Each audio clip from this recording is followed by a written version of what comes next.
बातमी पुणे शहरासंदर्भातली। केवळ पुणे शहरात मागील वर्षात 650 महिलांवर बलात्कार झाल्याचे गुन्हे दाखल झालेत असं सांगत आमदार रोहित पवार यांनी राज्यातील कायदा आणि सुव्यवस्थेवर बोट ठेवले। राज्यातील कायदा आणि सुव्यवस्थेची परिस्थिती बिकट झाली आहे असं म्हणत रोहित पवारांनी राज्य सरकारवर निशाणा साधलाय।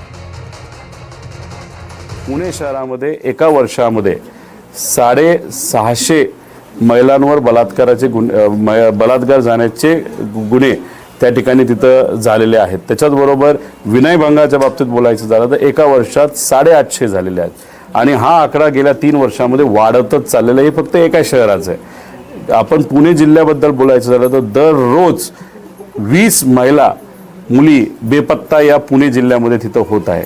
पण याच्यामध्ये ठोस निर्णय जे प्रशासनाकडून घेतले गेले बाहेर ते मात्र त्या ठिकाणी घेतले जात नाही।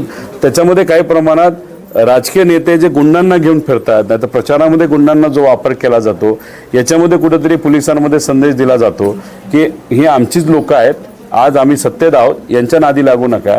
आणि मग ती प्रवृत्ती जेव्हा वाढत जाते तेव्हा दुर्दैवाने अशा काही घटना त्या ठिकाणी घडत असतात।